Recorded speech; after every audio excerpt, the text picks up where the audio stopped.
सभी को जय माँ काली। कैसे हैं आप सभी लोग? आशा करती हूँ कि माता रानी की असीम कृपा आप सभी पर बरस रही होगी और माँ सबका धन के भंडार भर रही होंगी।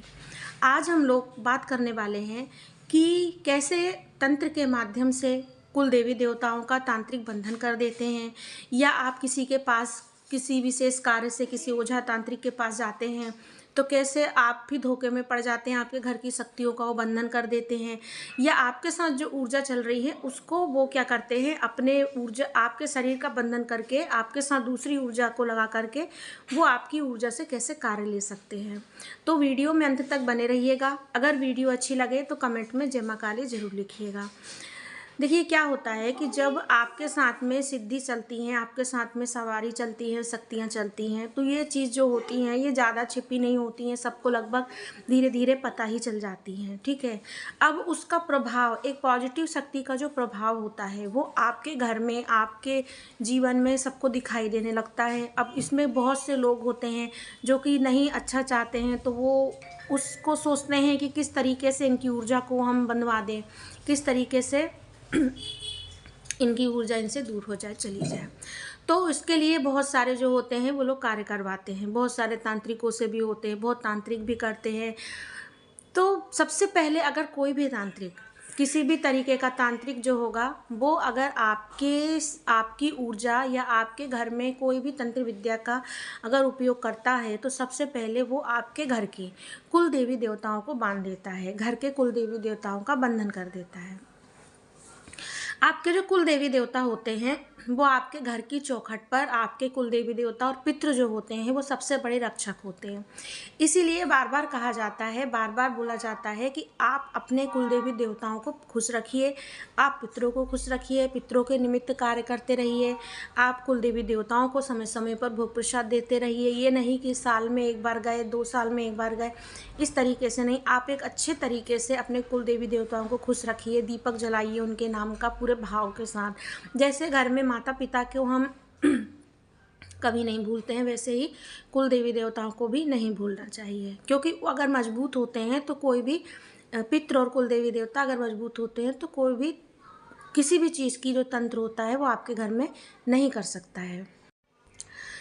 अब आपकी ऊर्जा जो होती है, आपकी जो सवारी होती है, उसको अगर बंधन में करना होता है उसको, तो उसके लिए क्या करते हैं कि आप उसके लिए क्या होता है कि सबसे पहली गलती जो होती है वो क्या होती है कि हम जगह जगह जाते हैं, जगह जगह अपना सवारी को दिखवाते हैं।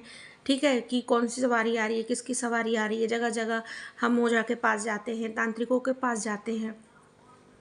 अब वहाँ पे क्या होता है कि आप तो खुद ही नहीं जानते हैं कि आपके साथ सवारी कौन सी चल रही है, आपकी पॉजिटिव है कि नेगेटिव है, आप नहीं जान पा रहे।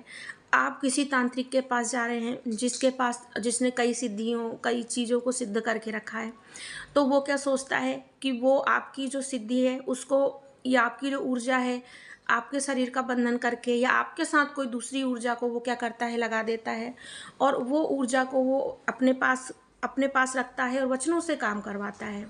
देखिए, जो तंत्र का जो मार्ग होता है ये गलत नहीं होता है, लेकिन अब तंत्र किस उद्देश्य से किया जा रहा है इस पर डिपेंड करता है।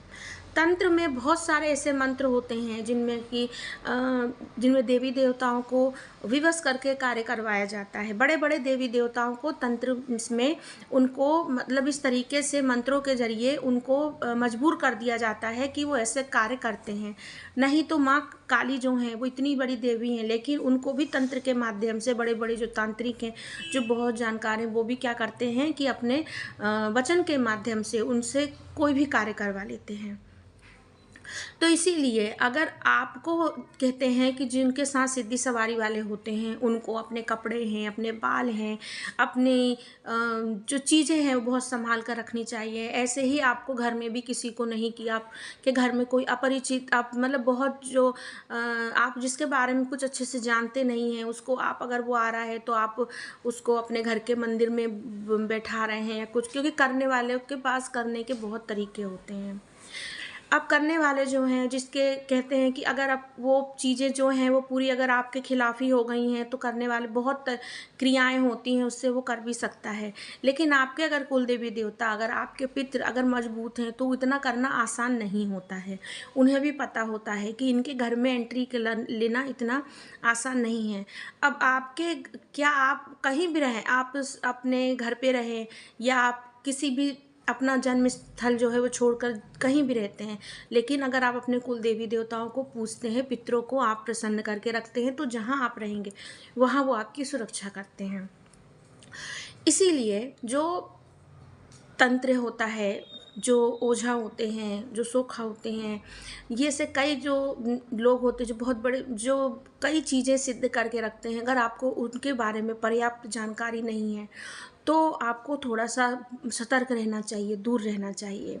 क्योंकि आपकी ऊर्जा के बदले ये कैसी ऊर्जा आपके साथ में दे देते हैं, या आप नहीं भी दें तो आपकी ही ऊर्जा का बंधन करवा के वो आपकी ऊर्जा से दूसरे कार्य करवाएगा, अपनी मर्ज़ी के कार्य करवाएगा, और फिर आपको लगेगा कि अब सवारी नहीं आ रही, अब कोई ऊर्जा महसूस नहीं हो रही, अब अनुभव नहीं हो रहे, हमारे देवी-देवता सुन नहीं रहे। इस तरीके की चीज़ें जो है फिर वो आपको महसूस होने लगती हैं। आपको अगर कभी भी ऐसा लगता है कि हमारे साथ ये चीज़ हो रही है कि हमको अब नहीं आ रही है सवारी, या हमको देवी देवता उस तरीके से अनुभव नहीं करा रहे हैं, तो उनके जो सहायक देवी देवता होते हैं, जैसे माता के साथ में हनुमान जी और भैरव जी चलते हैं, तो आपको हनुमान जी और भैरव जी की पूजा साधना करनी चाहिए। वैसे भी जिनके साथ में सिद्धि और सवारी चलती हैं, उनको हफ्ते में 1 दिन भैरव जी का या हनुमान जी का 1 दिन हवन, उनको भोग प्रसाद ज़रूर करना चाहिए। उनसे सुरक्षा मांगनी चाहिए। भैरव जी सुरक्षा करते हैं, जिनके साथ में सवारियाँ चलती हैं, सिद्धियाँ चलती हैं, माँ के साथ में, क्योंकि भैरव जी भी चलते हैं। तो जगह-जगह जाने से आप बचें। कहीं भी आप अपनी सवारी ना दिखवाएँ, कहीं भी आप घर बंधन ना करवाएँ। ख़ासकर जहाँ आपको नहीं पता, किसी के भी कहने से कहीं पर भी आपके घर का आपकी बंधन करवाने के लिए आप कहीं भी चले जाएँ, और वो अपनी कोई ऐसी शक्ति से घर आपका बांध दें जो तामसिक हो, और फिर वो आपके घर में परेशानी का एक कारण बन जाए। तो आशा करती हूँ आपको वीडियो अच्छा लगा होगा। अगर अच्छा लगा तो कमेंट में जय माँ काली ज़रूर लिखिएगा। जय माँ काली।